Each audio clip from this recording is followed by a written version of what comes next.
Hi everyone. For those of you who don't know me, I'm Vapour of Integral Forest Management.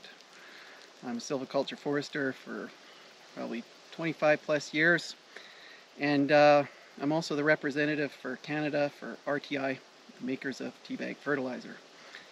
And I put this short video together for you because I was really wanting to help people understand vapor pressure deficit.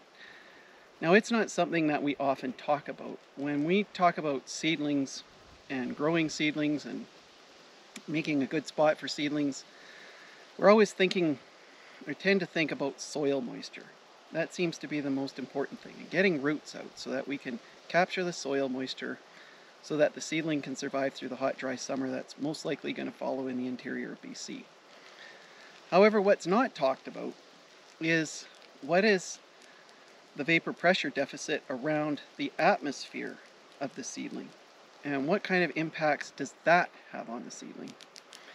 And funny enough, the vapor pressure deficit is in fact the far greater risk to your seedling surviving through the hot summer than the soil moisture that you have. It's quite possible that your seedling could be in a place where it has adequate soil moisture and it's just fine. But if it's too hot and dry in the atmosphere around your seedling, it will cause that seedling to lose moisture far faster than it can pull it out of the soil. Now, of course, seedlings have the ability to try and control this with their stomata. When moisture starts pulling out of the seedling too quickly, they start closing them up. And when they close them up, it prevents moisture going out of them at such a rapid rate. But the thing is, when seedlings are first flushing in the springtime, the degree that they can control their stomata and the degree that they can control moisture loss is very limited. They're almost akin to planting lettuce out here in the forest. The foliage is so lush, it has not formed its hard waxy cuticles, the bud has not set. You know how soft it is, and the species of particular concern, of course, is Douglas-fir. It's really soft and really vulnerable.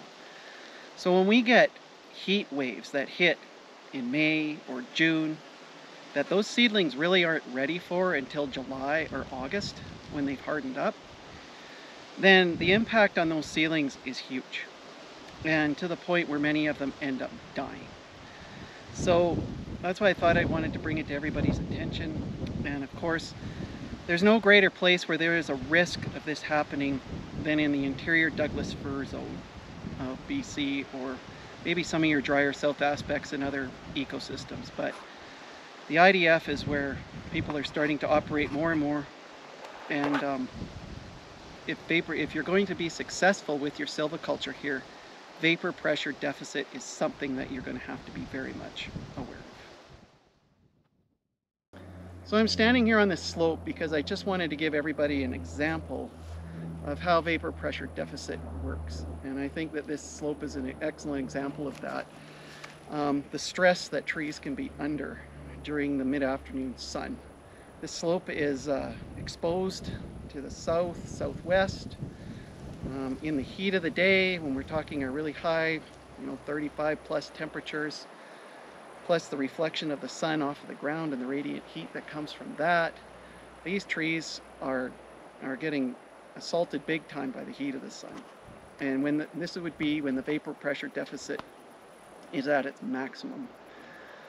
The other thing to consider is the fact, because of the steepness of the slope, we're not getting really a whole lot, if any, shading at all. So there's nothing to protect the trees. Now, to the right of me, on my right, you'll see there's a gully, and there's a lot more vegetation down there. And just beyond the gully, there's a slope, and that slope is protected from the afternoon sun because of its aspect. And because those trees are shaded in the afternoon, I would expect that the survival would be much better down there than on this slope if we find any at all. So at any rate, let's take a look at some trees. Here's a shot I just wanted to show you of that steep slope where we were seeing all the mortality. You can just see how exposed it is the southwest aspect. So here is a tree that I would call typical for this south-facing aspect that has died as a result of vapor pressure deficit. Now, it would have been planted early enough in the spring and there was soil moisture present. But with vapor pressure deficit, it just can't draw that moisture fast enough out of the soil to be able to maintain its foliage and survive. And typical of trees that have died as a result of vapor pressure deficit, you can see that this tree here, it extended its leader, it grew, it started extending needles, but then when it ran out of water, because of the vapor pressure deficit, you end up with this typical shepherd's crook pattern. And this is what you'll see as typical, and you'll know when your trees died as something like from vapor pressure deficit. So here's a good example of a lodgepole pine.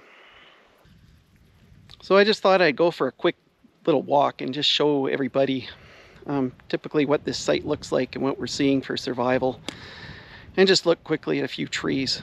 So here we go.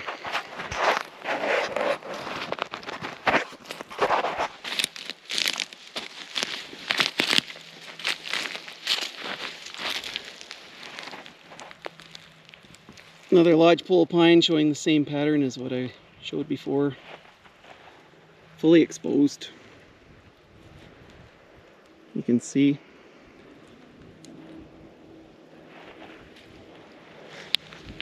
And as we continue to walk up this slope, I would expect to find the same thing. Not a lot for trees. Here's another one. Same shepherd's crook pattern.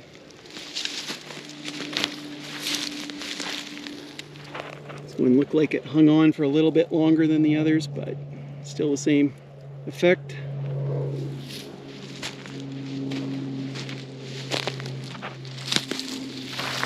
And same thing, a little bit of shading from a little bit of grass is not going to do it.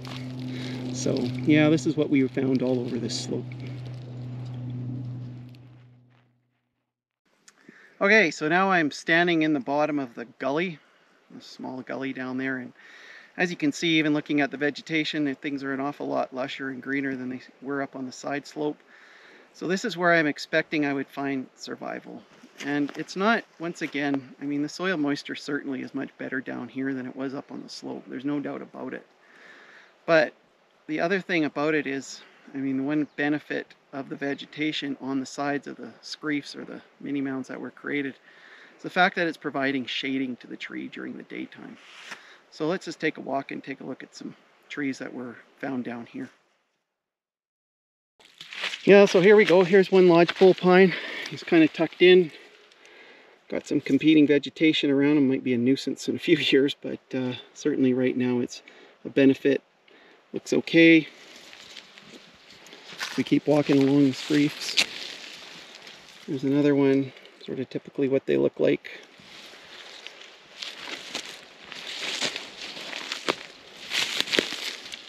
Here's a nice one, hiding in under that maple. Yeah.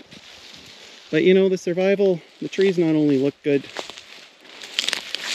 but the survival's good. I'm just not seeing any mortality down here whatsoever. And you know, they're also getting some shading from this slope that's just above. Let's see if we can find some more.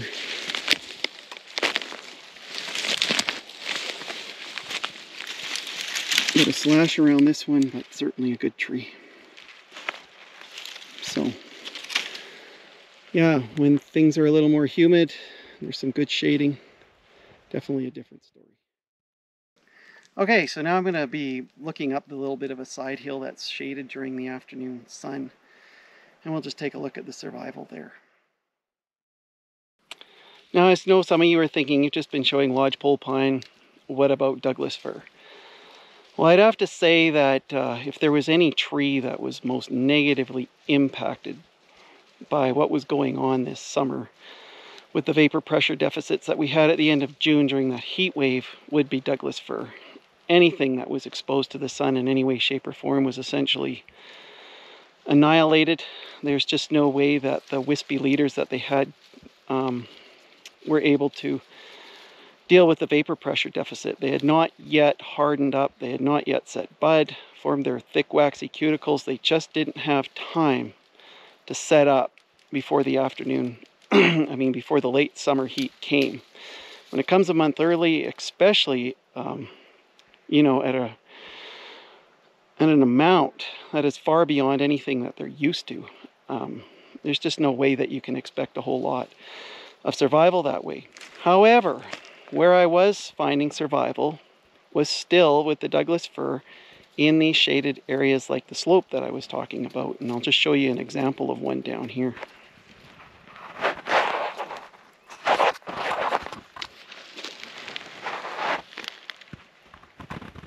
Now, this fir definitely looks like it was still impacted by the vapor pressure deficits it experienced, but at the same time, it's still alive.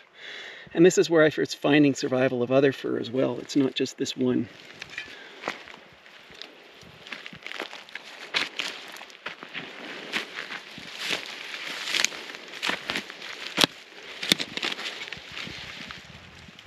Now here's a fir you can see it got going in the spring when things were a little bit cooler, had enough moisture, extended its leader, extended its laterals, but just couldn't get everything hardened up before this heat hit, and was still, even on this slope, a bit too exposed.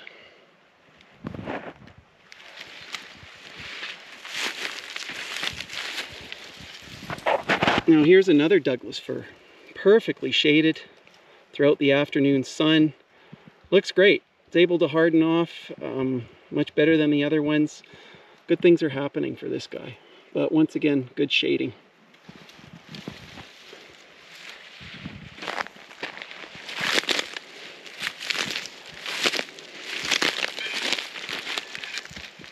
Another example, you can see that once again this is a southwest aspect, and this log is giving it a bit of shading, and it's going to be okay. So it's really critical. It's an important message to learn, is that it's not just soil moisture that we need to think about, it's the atmospheric moisture as well. And anything that we can do to create some shading to protect these trees is going to help give you success with Douglas-fir. Now I thought we'd talk a little bit about site prep, because I think this is really important to go over. I think a lot of people, it's important to site prep, especially in the IDF, where there's so much vegetation competition, and competition especially for soil moisture, which your Douglas-fir especially so desperately need.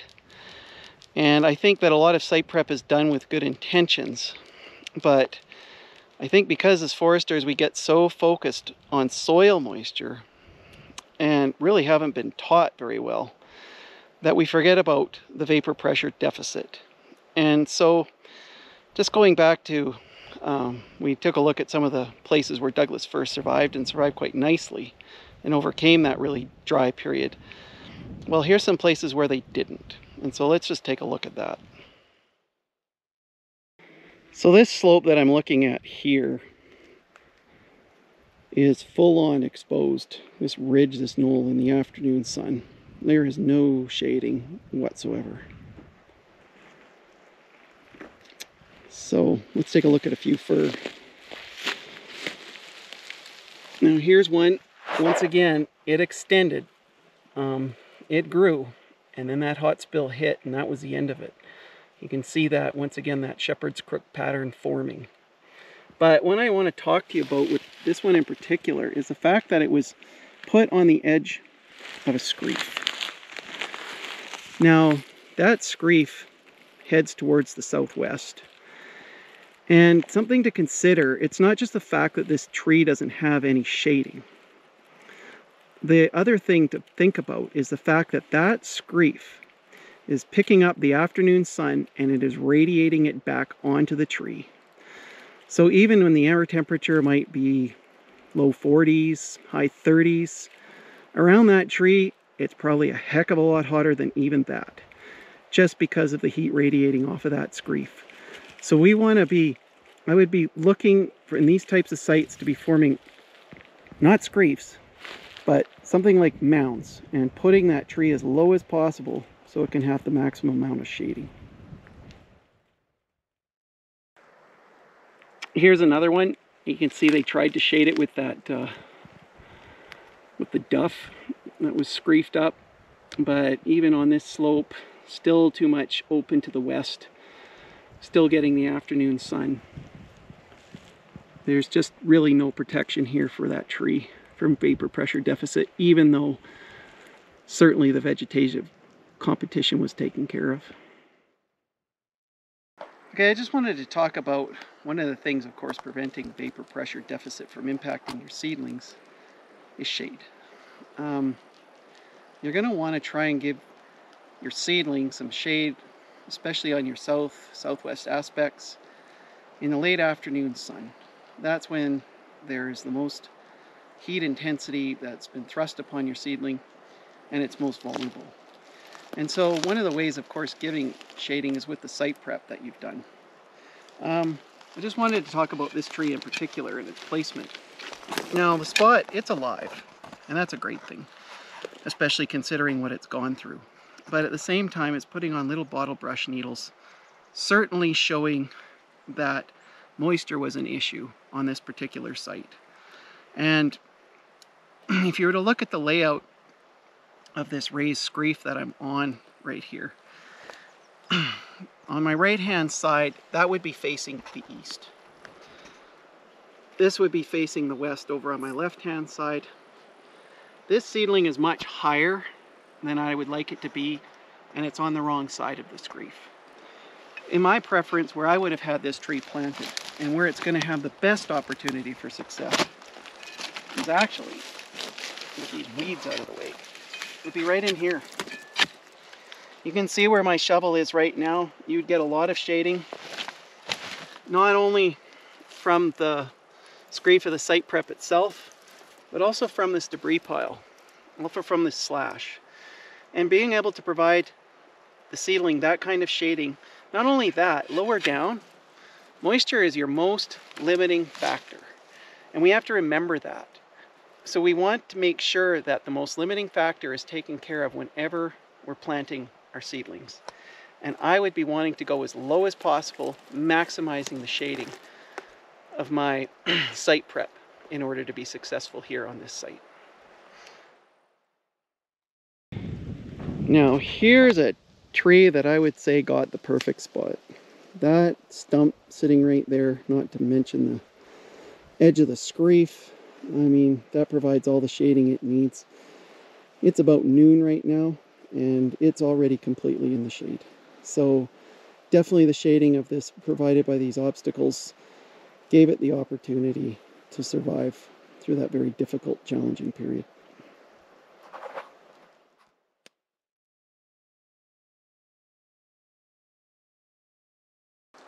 Something else I just wanted to go quickly over, just looking at this seedling, you see that it's got a few red needles, and just at the tips, of course. I mean, it's alive, it's fine. The new growth doesn't have any any red needles or any red needle tips. So knowing that this tree has been fertilized, it just makes me wonder about the placement of the fertilizer. It looks like it was just a slight bit too tight. Not a lot, but just a little bit of burning on this seedling. I wouldn't expect to see any redness on the needles whatsoever if the fertilizer was placed properly. So let's dig up this tree and just see where it is.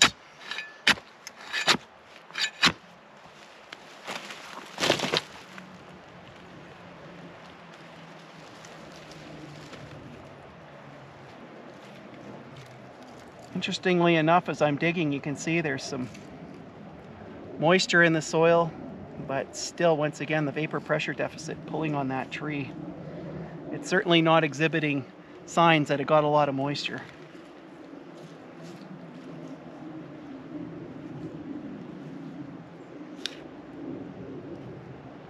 Okay, so when I look at this tea bag, and here's the tea bag right here, the placement was basically right up against the side of this seedling.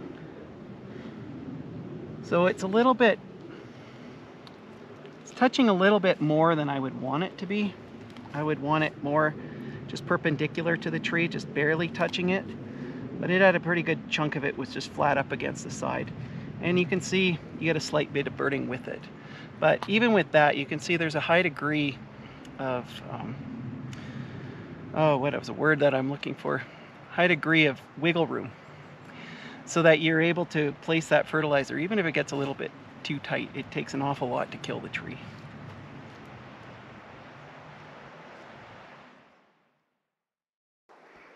Well, I tell you, when I showed you that last Douglas-fir, I had to hold my hand on my heart. It was more of a hate showing trees that don't look they're optimal, but it definitely was reflecting the microsite that it was given. But here's a tree that was placed a little better. I would say the fertilizer placement was also much better. Well, let's just take a look at this Douglas-fir here. And this goes to show much better what the potential and what my expectations of your trees are, even on these drier sites. Once again, we have the aspect to the southwest would be, according to my shovel, there's standing trees and behind me that are providing shade to this tree in the late afternoon, and a little bit of shade also maybe from the edge of the site prep. But what I really like is the fact they put it in the bottom of the hole. I know it's not the traditional place that people have been taught to place trees, but think about it. Where is your moisture and what is your most limiting factor?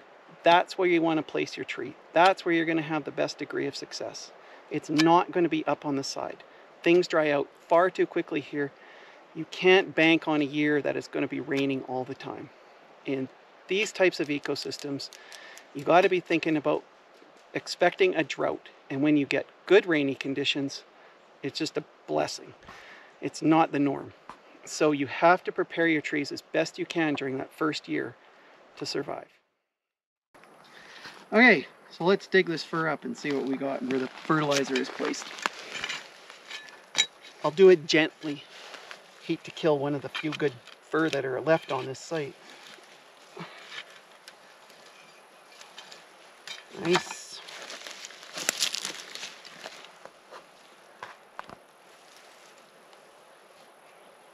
Now, fertilizer should not be very deep. It should not be very hard to find. A couple inches, maybe.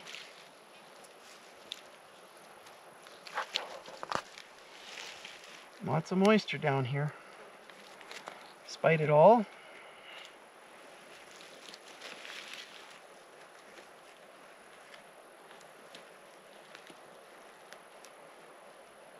And here it is. Here's my tea bag. Right here, right in this position. Tries to dig it a little more, but yes, you can see it's going to the side. And that's exactly what you want. You want perpendicular. Yes, it's tight to the tree, absolutely. But the tree can, as long as it's just touching a little bit on the tip of the side, the tree is just fine. But this one's doing, yeah, it's perfect. Exactly what you want, just to the side.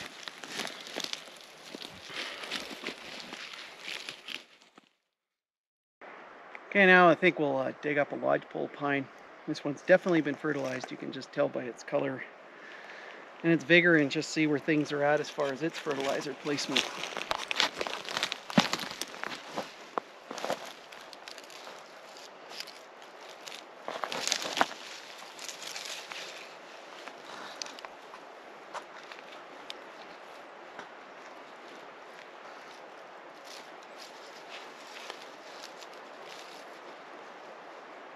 Okay, so there it is.